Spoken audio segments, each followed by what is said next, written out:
Okay, guys, welcome back to the Yes Means Yes podcast. On this week's episode, we are talking with Sarah Casper about consent. As usual, my name is Faith Nomchef, and I'm the prevention educator with Rape Counselors, and I'm going to let everyone go around and introduce themselves that are here today. I'm Holland Myers, and I'm a victim advocate here with Rape Counselors. And I'm Sarah Casper, and I am a consent educator. Awesome. So, Sarah, could you just go ahead and tell us a little bit about yourself, what your role is, kind of like how you got into this field? Yeah, sure. So my role is in teaching kids, teens, and kind of everyone on their team. So parents, teachers, coaches, babysitters, how to instill consent culture into their lives and how to teach them the social emotional skills to navigate their body boundaries and touch. And I come into this work through kind of two realms. The first is through my background in psychology, so very much based in skill building and kind of behavioral techniques to help kids learn skills like they would basketball or math, kind of repetition, practice. And that's from a lot of my work in psychology. And then I also come to this work through my experience as an acro yogi, which is not something that's an answer that people are usually expecting. So for those not familiar with acro yoga, it's essentially like partnered acrobatics. And that really opened my eyes to the way that touch and consent can be talked about without having anything to do with sex. And I kind of started to see it because, there's like this element of like safety and assumptions about genders, and all of this stuff that really comes up in sex also comes up in acrobatics. Funny enough, and I kind of started to just notice these patterns, and I was like, there has to be a way, just like there's a way to talk about and navigate consent in this world. There has to be a way to talk about and navigate consent in a way that's relevant to kids, so that by the time they're of age to be needing to be really good at consent, they've already had practice in kind of those lower level, less challenging situations.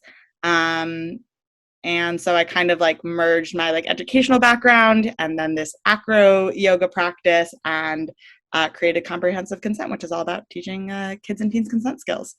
Okay, that is awesome. And I was looking at your website a little bit earlier and I saw the acro yoga, and so I'm so glad you hit on that because that was going to be my first question.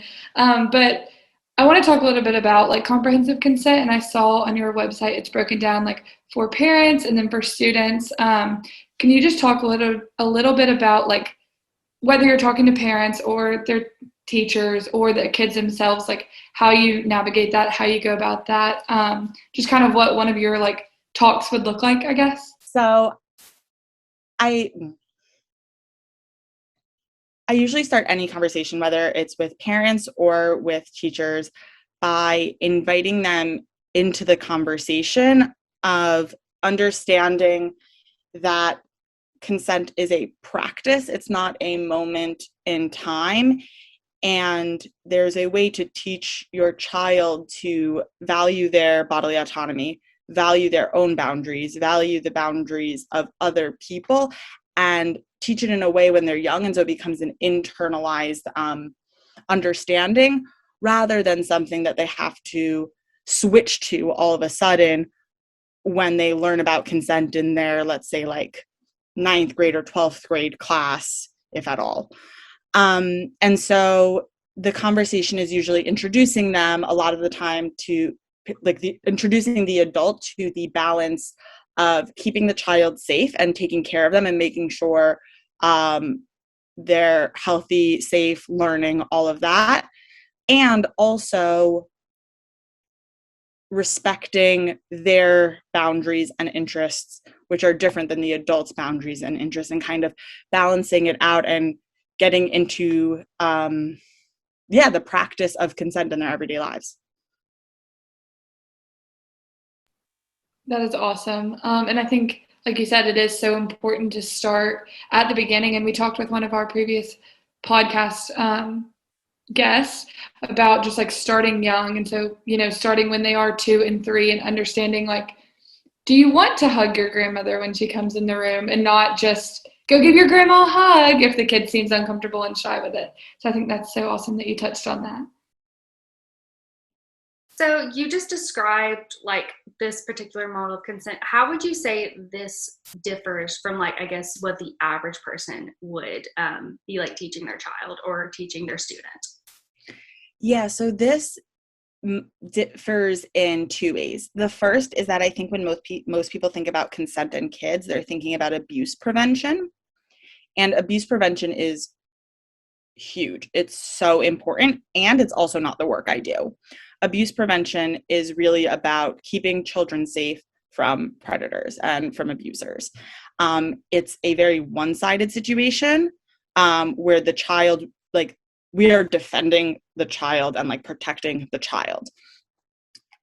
Whereas consent is really about navigating body boundaries, or the way I teach consent is navigating body boundaries between two people who have no ill will for each other, not trying to take advantage of each other, just trying to navigate a social emotional situation. So like between friends, like what do you do when a friend wants to give you a hug and you don't want to? So A, how do you say no to someone who you love? That's a really hard thing to do. B, how do you receive that rejection and not internalize it as I am bad, or I am not worthy of love, or I don't have any friends? How do you figure out, maybe through like body language or tone of voice, if their no or their yes is real, or are they like kind of playing games with you with how they're saying something, and navigating those more those safer consent conversations. So it's different in A, that it's not abuse prevention, and B is that it's based in social emotional skills from a young age. So not just not forcing kids to hug people, because that's part of it, but it's also working with people to figure out a solution so that everyone feels safe and comfortable. So if you're telling a child that, you know, I'm not going to force you to hug grandma, but then you're forcing them to finish everything on their plate, you're still sending the message that like, you don't listen to your body cues. I know what's best for you. Me, an outsider, knows what's best for you, and you don't. And so it's not this like one moment of like just hugs or just food or just hygiene. It's this model of how do we navigate a situation so that you are able to identify what your needs are, identify what is safe and healthy, and figure out a solution that works. Because I think in a lot of situations, I know as a woman, like I don't want to be mean by saying no.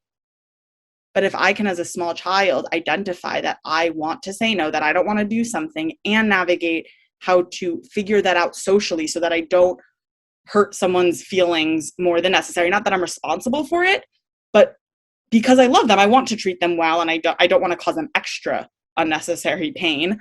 And then how do I deal also with the emotions of maybe feeling bad that I said no, even though that person accepted it super nicely. So it's that model of thinking about consent rather than the model of you don't learn it till you're in, right, 6th grade, 9th grade, 12th grade.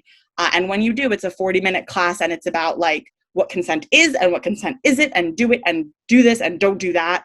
But then like no practice, no coaching through difficult moments, no talking about the social emotional difficulties.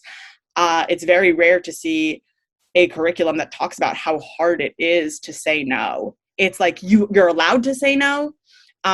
You have permission to say no. Like it's never your fault, but like how do I say no? I want to, but I've been conditioned my whole life to just say yes because that's respectful.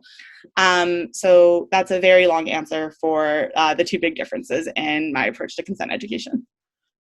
Thank you. And I think it's important to, we're from the South, and so politeness is a huge thing. So I think it's also important to remember those cultural differences too when thinking about consent stuff. And we'll talk a little bit about that later and kind of like how it is different living in a state like Alabama versus where New York, where you're from. And I think you've like kind of hit on this a little bit, but can you go a little bit more in depth on like the knowing doing gap and like how you talk about that and how you teach on that? Yeah. So it's any consent education at this point in our society, I'm happy about.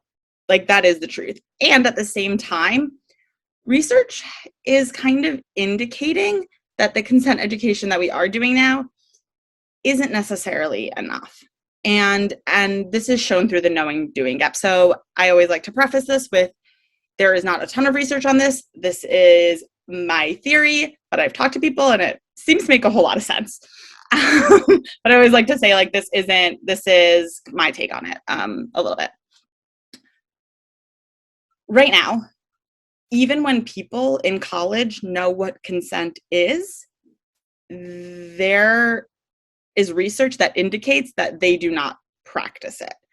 And so there are two studies mainly that I focus on that talk about this, one from the University of Michigan and one from Columbia University, both in which students are able to say what consent is, say what affirmative consent is, so say what yes means. They think it's important, they think it's valid, give a good definition. And yet when they recount their sexual practices, they are not practicing affirmative consent. The numbers are like something like 70% to 80% are, it's so weird. Like, I say getting consent in quotes by making a sexual advance and waiting to see what happens, i.e. doing something and just hoping they don't hear a no. It's the no means no model. They know what yes means, and they're practicing no means no. So my question when I read these studies is like, so why, if they know what it is, why aren't they doing it, right? It's like, you know how to brush your teeth every day. Why am I not doing it? Well, because knowing to do it isn't enough sometimes. You need skills, you need habits, you need a culture that supports you doing that. If you don't have an environment supporting you doing something, it's not going to happen. And that's kind of what I believe that we're seeing here, is that people know what consent is, they want to practice it, they have every intention to, and they're not, because there's a knowing doing it. They know what it is, but they're not doing it. And my theory is that's because they're living in a rape culture and a society that doesn't value consent, and B is that they simply don't have the practice. And to go from saying, don't listen to your body, listen to adults, listen to those in power, to listen to your body and make decisions and respect the bodily autonomy of others in like a snap of a finger is hard. And we're not setting kids up for success in this way. I like that you're hitting on like how hard, like you said earlier, how hard it is to say no and how hard it is to like make that switch. And so like something like comprehensive consent and just any consent curriculum in general, like we're all the parents, all the teachers, all the educators, we're all just trying to, make it as easy as possible for the kids. And so like you said, like that knowing doing gap, they know what they're supposed to be doing. It's just hard to put that into practice. Yes. And like we kind of touched on a little bit earlier, we live in Alabama, and I'm not like super familiar with like every single state's laws, but I do know that in the state of Alabama, sex education is not a requirement. And if it is being taught, I know that they still have it to where it has to be abstinence encouraged. So it's a safe bet to say that consent education, unless the individual school or school system is encouraging it, that it is not being taught. So I was just curious if you had any suggestions for individuals like us who are in states like this, like how we can go about it in working with these limitations, to how we can include consent education in, I guess, creative ways. Also, I have to say, like, your following on social media and the people that subscribe to you is insane. Like, we were talking about it yesterday. We would love to even get half of your followers. So, like, how do you I guess in Alabama, we run into the issue of like, no one wants to talk about sex. No one wants to talk about consent. No one wants to talk about abuse. So like, how do you like break that wall, you know, make it appealing to parents and educators? I guess like on top of Faith's question.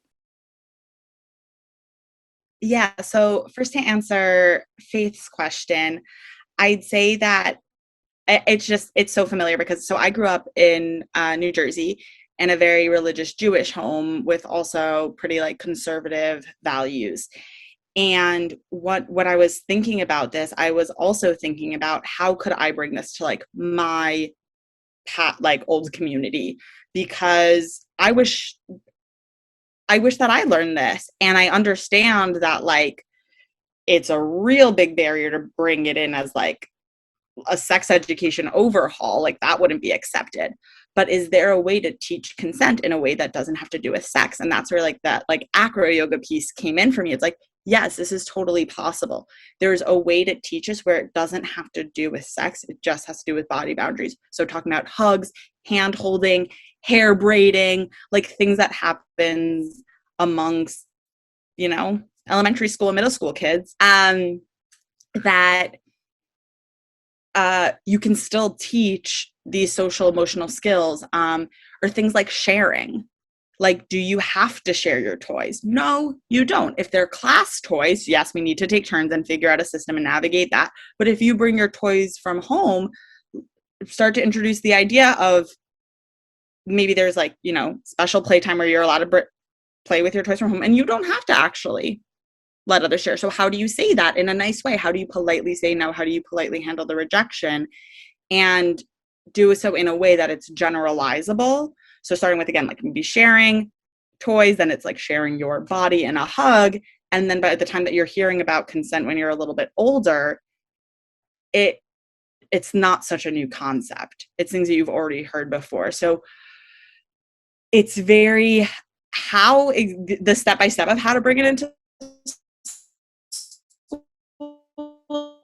mediation. It is definitely supposed to, comprehensive consent is supposed to work for any community, regardless of where they stand on sex, because it's not about sex, it's about bodily autonomy. Then a lot of people don't believe kids have bodily autonomy, and for that,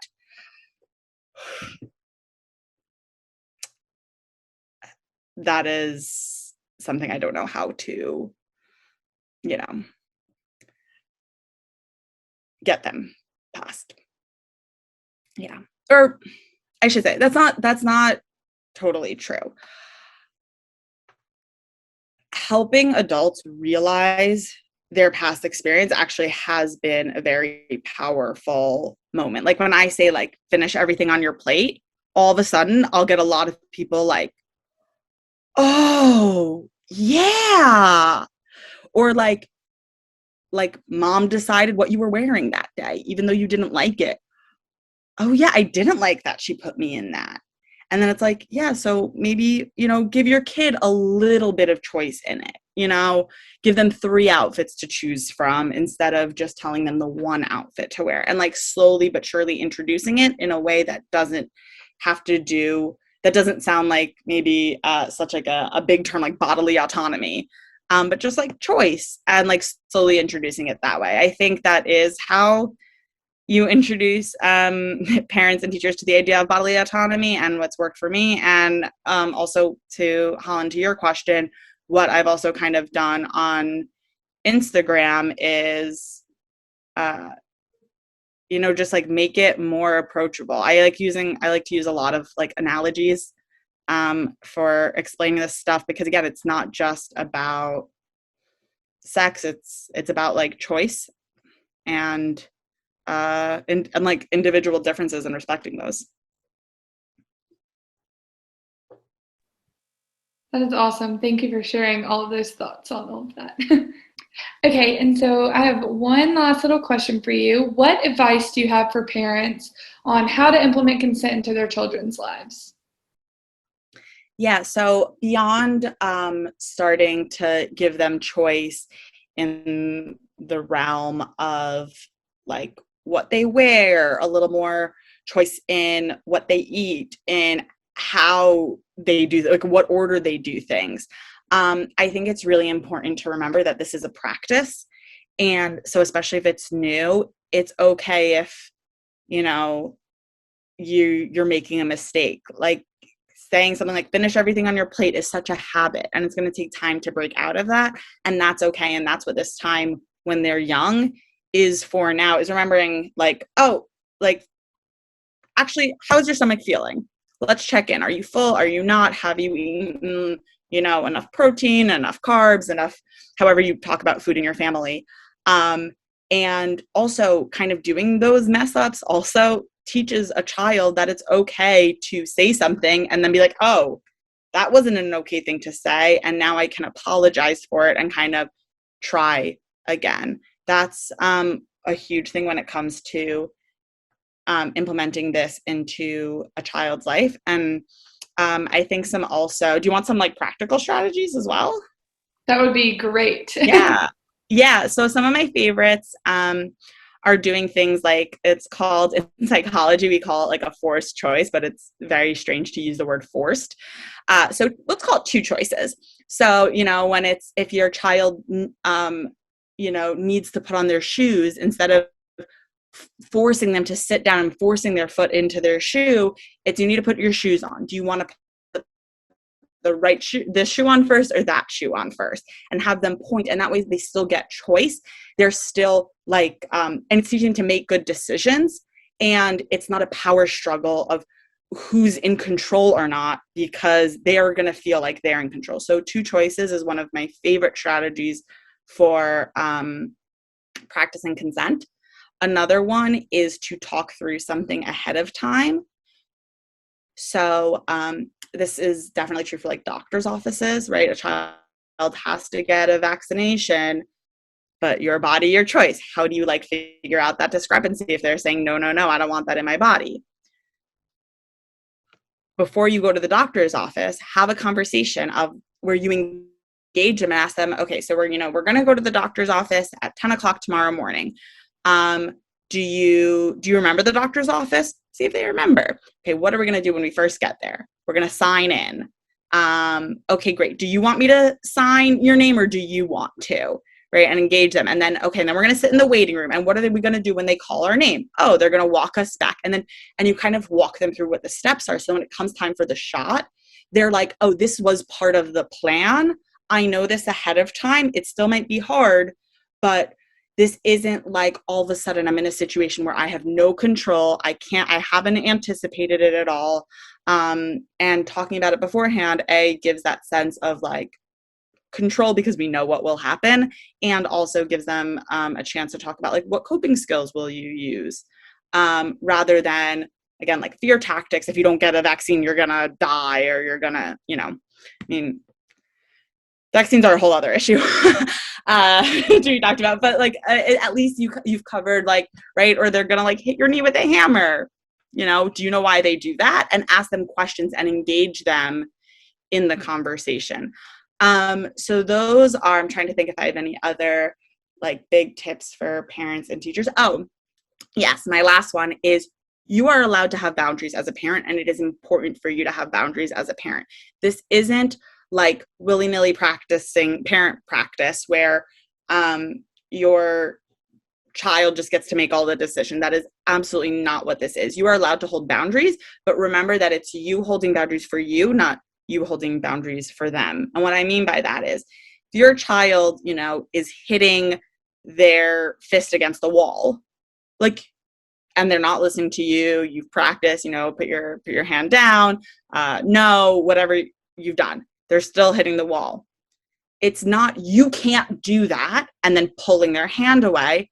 It's saying, I can't let you hurt yourself because it's my job to make sure you're okay. So if you don't move your hand now, I will move it for you.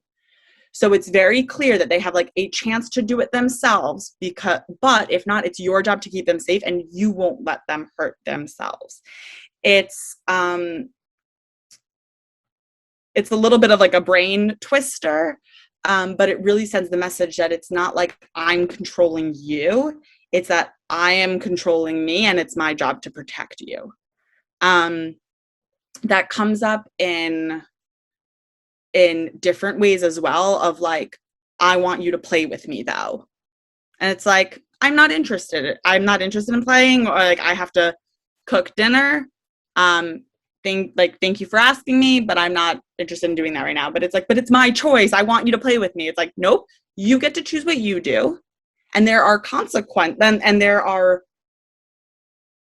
and you can invite someone to do it with you, but they have a choice too. And also, if you make an unsafe choice or not okay choice, there are consequences, like hitting your hand against the wall. I will pull you away. So I think remembering all of that, and again, that it's a practice, can be really helpful for parents and teachers, especially who are new to this.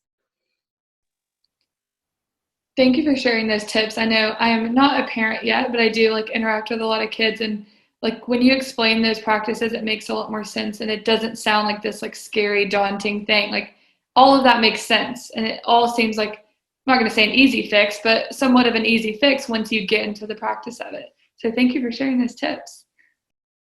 And I also think I really like that you touched on the boundaries and how parents are still allowed to have boundaries, because I feel like so often, especially with moms, it's kind of like once they have a child, it's like their body's not their own anymore. So I think it's really important you touched on that it's okay to still have boundaries as a parent. And it's good to show your kids, hey, I'm doing this. And the best way you can't just tell them, because they're going to watch you. They're going to want to see you do it too. So then they'll be like, oh, I'm going to do this. So I think that's honestly great. Is there any other thing you want to share? Anything you want to touch on that we didn't get to before we do kind of like our last final question? No, I'm so honored to be able to talk to you about this and spread this information of how, we can just normalize consent and boundary setting and all these important pieces of existing safely in the world. Yes, no, definitely. We have so appreciated this conversation. It's always good to have guests on who are very passionate about what they do. And we can definitely tell you are. And that's why we had asked you to be on this podcast, because we were just so impressed. But so we ask this question to every person who comes on this podcast. It's kind of like an ender. What is your message to survivors?